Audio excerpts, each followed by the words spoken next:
Good morning po sa inyo lahat. Isa pang muli yugto na ating Daily Bible Blessings. Pamagat po na ating aralin ngayong umaga ay ating bang pinaghihintay ang Diyos? Ating bang pinaghihintay ang Diyos? Para po mahirap paniwalaan, pero totoo bang kuminsan ay ating pong pinaghihintay ang ating Diyos? Parang ito po nangyari minsan sa isang taong kausap ng ating Panginoong Hesus. Sa Lucas 9:59, Luke 9:59, at sinabi naman niya sa isa, "Sumunod ka sa akin."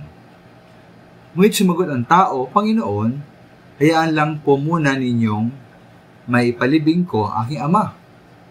Sinabi ni Jesus sa kanya, "Hayaan mong mga patay ang magpalibing sa kanilang mga patay. Ngunit, humayaw ka at ipahayag mo ang tungkol sa paghahari ng Diyos." Mari pong patay na ang ama na lalaki ito o hintayin pa niyang mamatay. Ngunit ito ay malinaw na paghihintayin niya po ating Panginoon. Kaya sinabi niyang, "Pag akin na po nailibing aking ama, saka ako susunod sa iyo. Sa ngayon, maghintay po muna kayo." Ngayon po, gano'n ba tayo kumisan sa ating Diyos? Di ba sinasabi sa Panginoon, magbabasa ako ng Biblia kung nasa mood ako. Manalangin ako kung palagi kong kailangan lang. Magisimba ako pero kung libre lang ako at may ekstrang panahon. Kung di ako abala at walang ibang ginagawa, doon ako magisimba. Magbibigay ako sa gawain ng Panginoon kung may sobrang pera.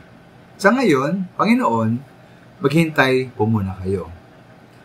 Tayo ba ganun kumisan sa ating Panginoon? Ayon po sa mga awit 119 verse 60, sabi ng mga awit, "Kaya ako'y nagdumali upang hindi na mabalang sa hangad kong masunod na bigay mong kautusan." Kaya po habang may pagkakataon pa, sumunod tayo at maglingkod tayo sa Diyos. Baka po wala ng bukas. Ay nga po sa mga awit 27:14, sabi po roon, "Mag-antay ka sa Panginoon, ikaw ay magpakalakas, at magdalang tapang ang iyong puso." O umasa ka sa Panginoon. Kaya po di ba dapat tayo ang maghintay sa Panginoon? At hindi po ang Panginoon ang maghihintay sa atin?